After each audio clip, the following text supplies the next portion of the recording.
Well, a warm welcome to this Horizon Scan session on generating policy foresight. Thank you very much for joining us here in the Ideas Hub in the Congress Center in Davos 2024, and for joining us online from around the world. My name is Stefan Mergenthal. I'm with the Forum, and I have the pleasure of facilitating this session. In this space, throughout this week, we'll gather some of the key experts that are with us here in Davos to try to connect the dots between all the various discussions that are taking place, trying to discern a sense of direction of where we're headed and identifying some key areas of collective action. And that's really also the objective we have at the World Economic Forum with this work we pursue on strategic intelligence. Trying to build an appreciation that all these issues we're discussing here, whether it's migration or many of the other issues we will talk about in the discussion just now, we cannot address them in isolation. They are deeply connected with issues around sustainable development, gender inequality. We need to have a systems approach to those issues, and we try to make a contribution to this with this work we do as a collaborative effort with think tanks, research institutions, universities, and international organizations from around the world, curating these system maps on hundreds of different issues we cover in these meetings.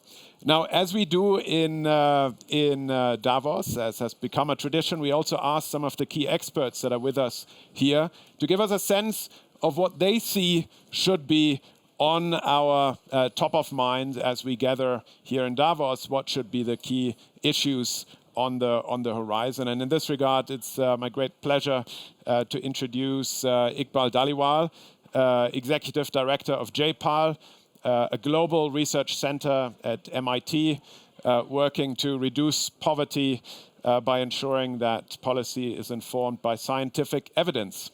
I couldn't think of a better fit with the objectives we have here. So Iqbal, over to you. We'll have a short presentation and then an opportunity for questions. This should be an informal exchange and interaction. But Iqbal, over to you. Great. Thank you very much, Stefan, for having me and for that very generous introduction. And thanks to all of you for coming here. It's always great fun to be in Davos and at the World Economic Forum.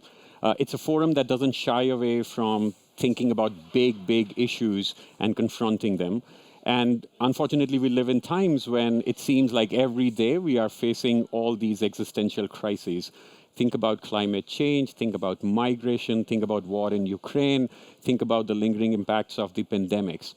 And so, it can feel very distressing and very despairing, to be living in these times. And I think what is fun to see is that just about everybody, whether they are in corporates or they're in nonprofits, whether they are NGOs or whether they are top government officials, everybody is taking decisions which are, in a sense, trying to ameliorate the impact, whether it is of climate change or of AI or other things. So one question that we keep asking ourselves is, how much of these decisions that happen on a day-to-day basis are actually driven by hard evidence on what works or doesn't work, and how many of these decisions are actually based on our instincts, our ideology, or our inertia? So one of the things I would posit is that, I think there are far fewer of them based on evidence than we would like them to be. And one of the reasons for that is that oftentimes we think of these problems like climate change or the lingering losses from pandemics as these big monoliths. And when you think about climate change as this big monolith, you want to search for a silver bullet which would take care of everything from adaptation to mitigation to pollution.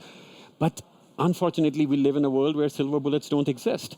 And so the question that we ask is, can we take these big problems, for instance, how do you strengthen democracy, break it down into small components, find innovative solutions for these bite-sized problems, evaluate them to see if they work or not, and scale up the ones that make an effect? And if by doing these, attacking these at these bite-sized problems, can we make a difference which can be as big as finding a silver bullet? So that's what we do at JPAL. As Stefan said, it's a center which was founded 20 years ago by Nobel laureates Abhijit Banerjee and Esther Duflo at MIT. And they took a very simple concept.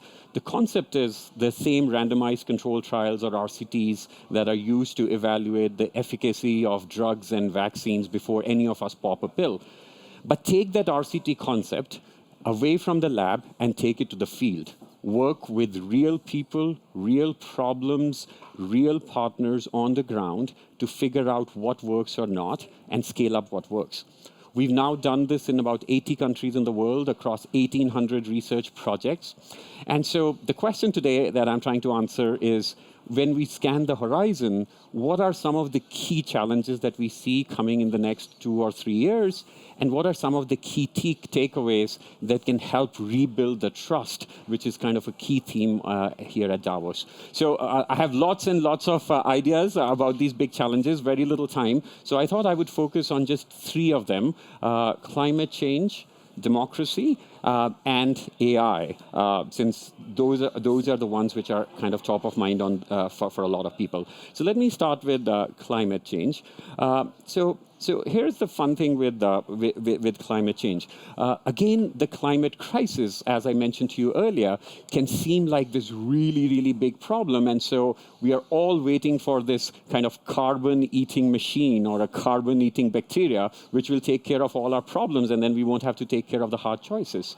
But there is more to the climate crisis than just mitigation. I could keep talking about mitigation, but I want to go off the beaten path. The climate crisis also comes across as a challenge of adaptation, adapting communities to the climate. It comes across as the clean energy transition. But for a lot of people, it comes across as the crisis of pollution. Maybe the rising oceans will kill a lot of people in the future, and unfortunately, it will harm a lot of people in the future. But pollution is actually killing people now.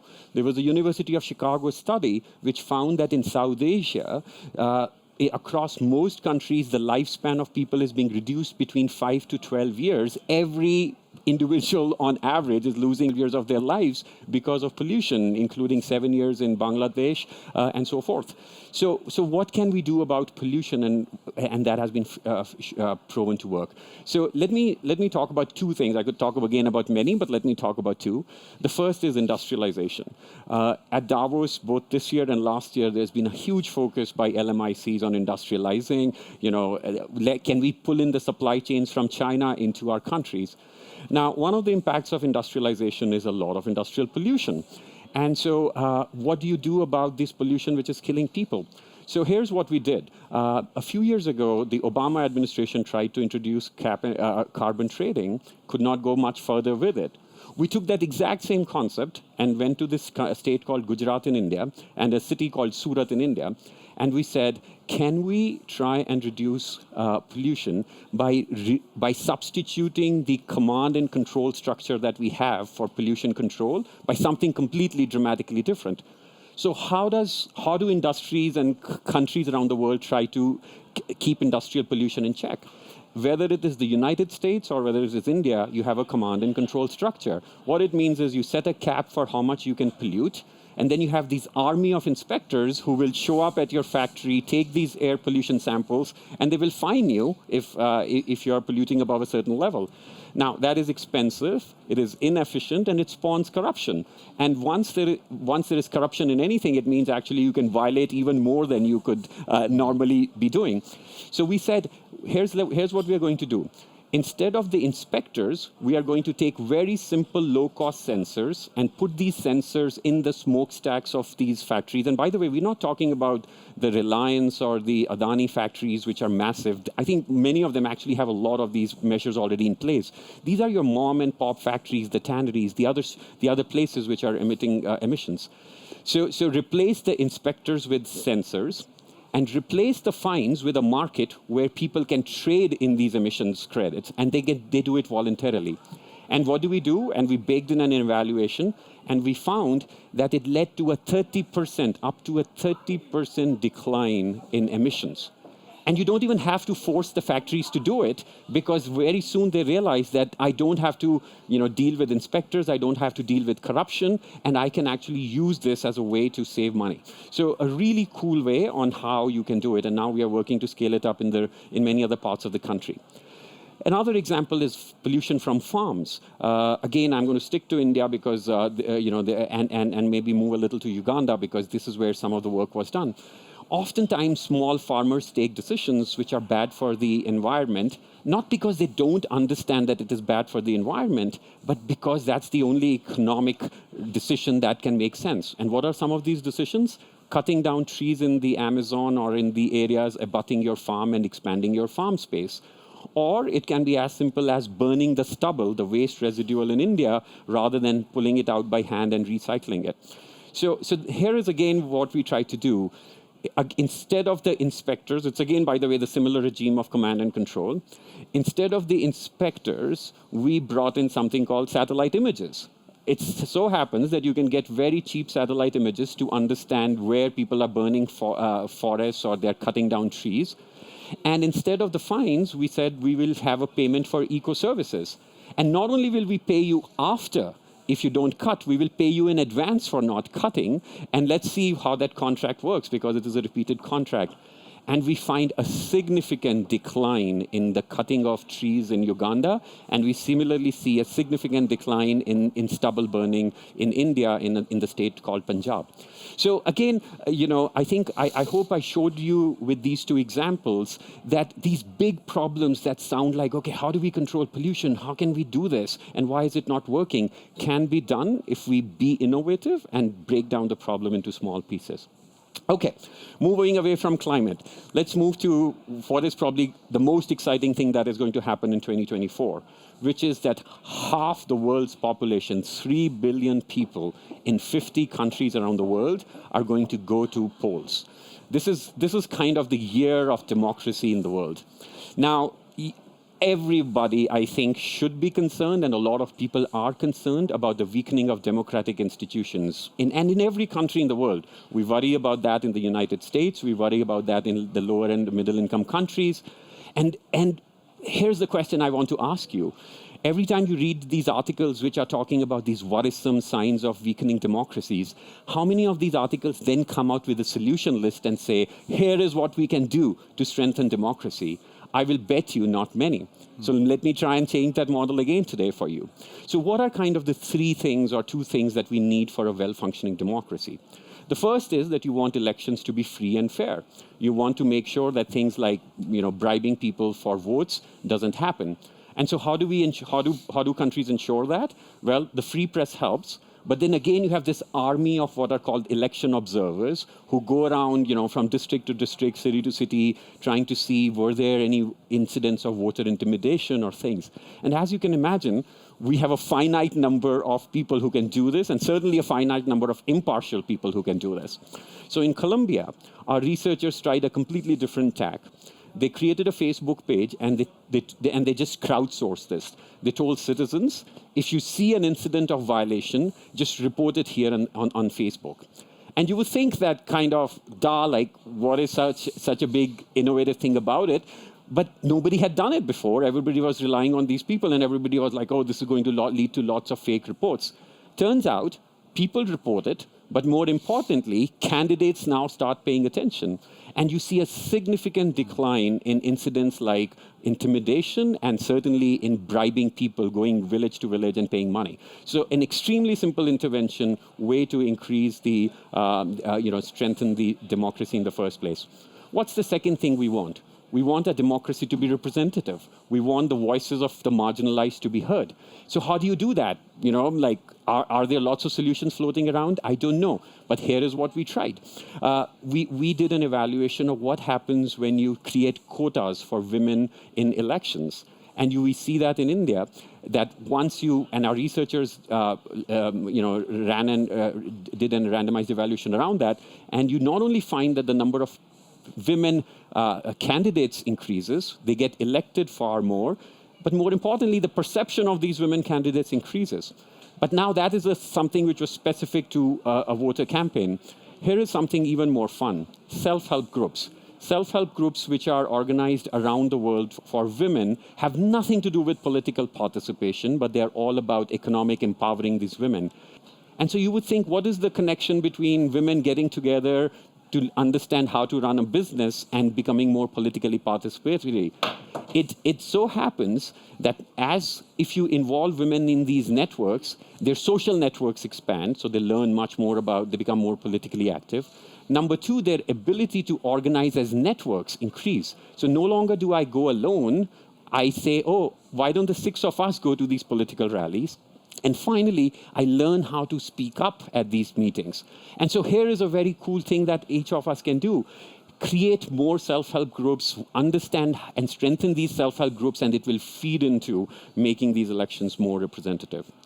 What's the third thing that we want in our elections? We want the people to be informed about our candidates. Are these candidates corrupt? Are they honest? Are they more likely to perform better than others? And we also want to understand what their record is on existing policy and new policies.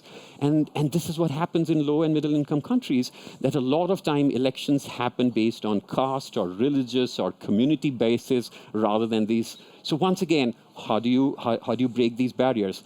So happens that we have done a series of research studies around different countries, and we find that if you can provide information on the report cards of these candidates, how many times did they go to the Legislative Assembly? How many times did they speak out in the session? How many times did they actually vote on a particular bill? And their voting bills are completely available. You print it in newspapers, you send it out as brochures, and all of a sudden you see a significant increase in the vote share going to people who are deemed honest, who have attended the assemblies regularly, who have been more participatory.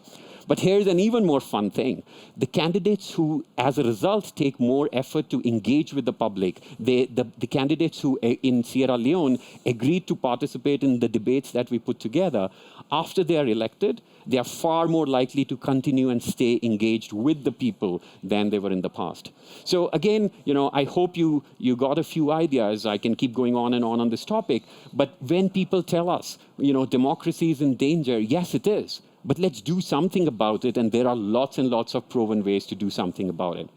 Okay, so then let me talk about the final thing, which is AI. AI, if there are 2 words on everybody's mind, it's AI, as we saw in the previous session as well.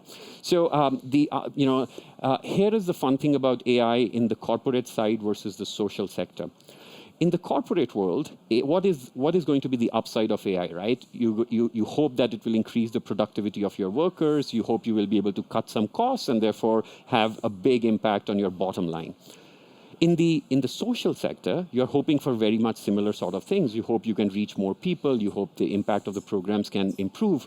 But the downside risks are much, much more severe than just your bottom line. Think about, many of you are probably following the British post office scandal, which is happening right now, where one mistake in the algorithm ruined hundreds and hundreds of lives, including leading to suicides. Now think about that, right? That was one little software. Think about what the expanse of AI can be.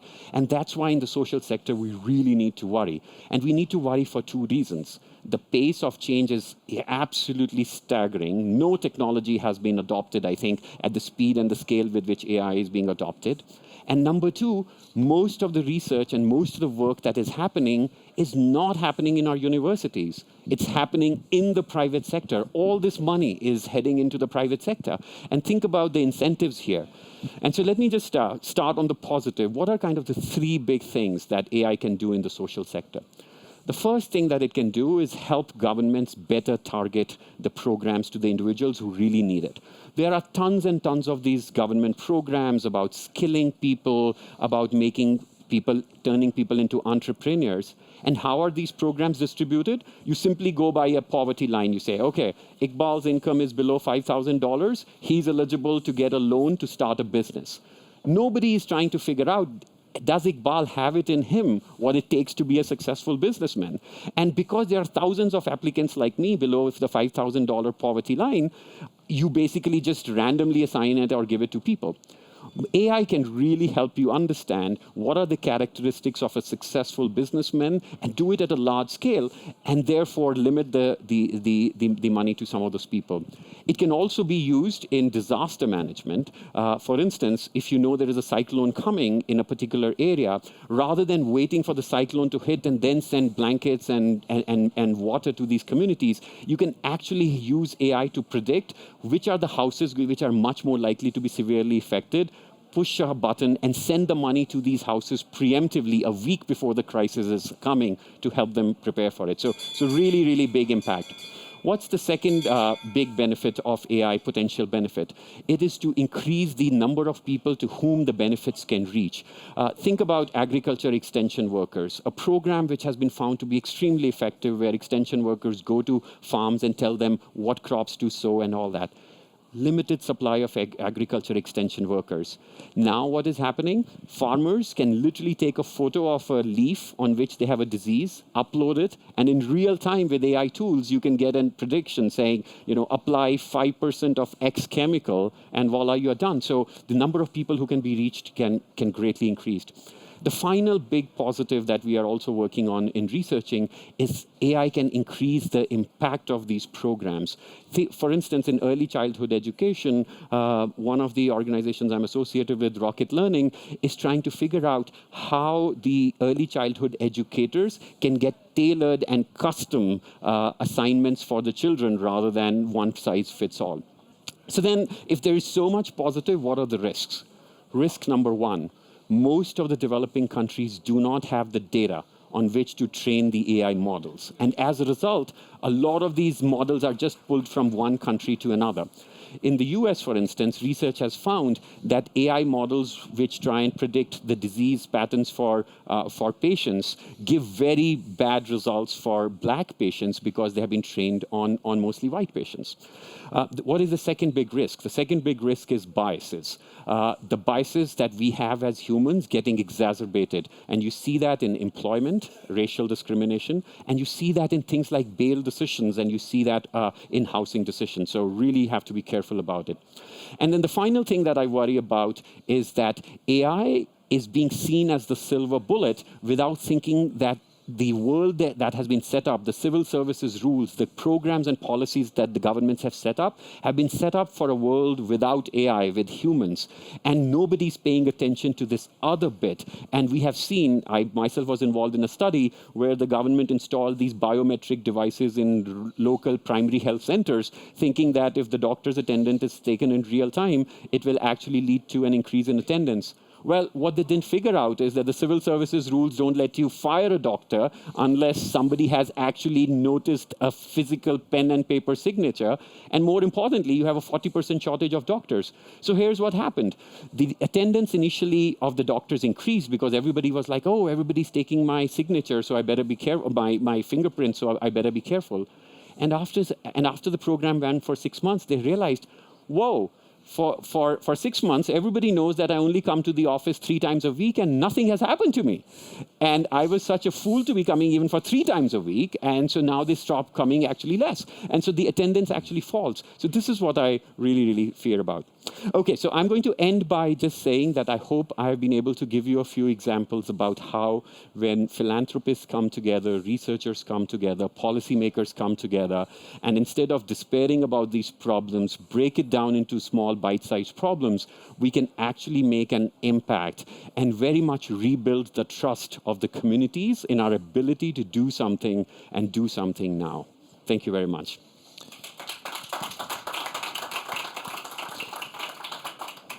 Thank you, Iqbal. That was fascinating, and fascinating link also with the theme of the annual meeting of rebuilding trust. Thank you for that. Maybe before I open to the audience for question, I would be curious, just reflecting on that agenda and that practice that you and your colleagues developed. Why is it not the standard way of operating? Do you see a change in that in the sort of environments you're working with, and ultimately, how scalable is it? Are there limits to scale to the methods that you talked about? Yeah, thanks, Stefan. That's a really, really important point. So I think oftentimes I also wonder, I said, if this is so obvious, why doesn't it get scaled up? Why doesn't it get picked up more often? I think there are a bunch of reasons. The first is, maybe I would call these like a bunch of eyes. The first one is, I think, our instincts. I think we tend to overweigh how good our instincts are. So I can't tell you how the world is littered with examples of good instincts and bad outcomes. Think about one laptop per child, right? How many governments in the world have tried and said, oh, the best way to increase learning outcomes is by giving one laptop to every child in the school for free of cost? Evidence after evidence, it just doesn't work. So our instincts, I think, often drive us in the wrong direction. The second is ideology. We inherently have these biases which play out. Once again, on immunization, pre-COVID, we used to go and try and talk to governments and say, one way to increase immunization is by giving small incentives to parents to go and get their children immunized. And I can't tell you, Stefan, how many times these civil servants would look at me and say, oh, you want me to give money to parents to do what's right for their children? And I'm like, we do that all the time. We give people incentive to show up for delivering their children in offices, in primary health centers. We give incentives to. We all got incentives at CVS and Walgreens to get our COVID shot. So what is wrong in giving incentive to get your children immunized? The fourth problem, the third reason is I think just this availability of evidence is not enough. And I hope, at JPOL we are trying to change that. And then I think the final thing I would say is the chasing of innovation. I think it is far more sexy to be an innovator rather than being a replicator. And so I think you get a lot of research money, you get a lot of fame, you get lots of awards for the new shiny thing that was discovered versus scaling up something that was already proven to be effective. Fascinating. Other questions from the group? Yes, madam, in the back. Hi, my name is Nomin Chimbat. I'm a Minister of Culture at the Government of Mongolia. It was a very interesting presentation. So just to combine the AI and the representative democracy, so in Mongolia, we're actually one of the thriving and I guess very vibrant democracy in our region. So we're about to go into our general election. So it's very interesting to understand how do you see that AI would play in the future when it comes to representative democracy? And so does the information that will be available for the voters. So how do you see that connection? Yes, thank you, Minister, for that question. Really, really important. So I think misinformation is one of the biggest challenges facing democracies, and I'm glad you asked that because I think I failed to address that.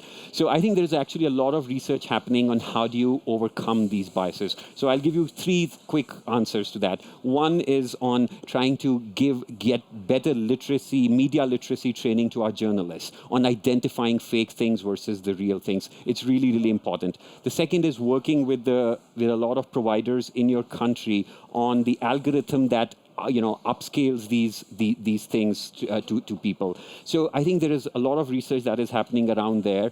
What we are finding is, what the research has already found is the following, that if you respond to this misinformation from credible sources and you respond at a large scale rather than narrowly to where it came from or the locality where it originated from, it has got a much higher chances of succeeding. But most importantly, what I would say is the following. As you are trying out these different ways, it is important to weave in and evaluate them and figure out which of these defenses against misinformation work better than the other, so that even if we don't do so well this year, next year we can do better. Excellent. Final question in the front. My name is Sheila Patel. I'm from Mumbai. And when you talked about climate mitigation and adaptation, the focus of my work is the lives of 2 billion people who live informally in the global south and whose homes are not resilient. Yeah. So we're doing this work called Roof Over Our Heads. And I'm struggling to look at this amazing model and say, how can we use it? And is there a way by which we can share what we do with you or one of your students to get some ideas? Because Absolutely. It's a global problem, but intensely local. And this thing about, and I really admire you saying the value of groups in poor neighborhoods. We get vilified mostly by governments because we think we subvert the democratic process. But for this campaign, which I think is very important for the real resilient transitions in the global south, where cities are just unable to do anything for them and all this migration is going to increase. it's a small project, but has huge implications, and we would love to look at how we could use it. Great. Thank you for that question. I think on any issue, whether it is climate or information, whether it is in India or Mongolia, we are part of MIT. It's our mission to do this as public service. So please reach out to us. And I think you are thinking about it exactly the right way, which is as you are trying something new, think about as you are thinking about the innovation, think also about its evaluation. And if you do that well and you build the evidence, not only is it useful for you, it's useful for a lot of other people to learn from you and adapt from you. So happy to help and keep the conversation going. Excellent. Thank you very much, Iqbal. Good luck for the rest of the meeting. And Thank you. Thank you. Thank you very much. Thanks for having me. Yeah.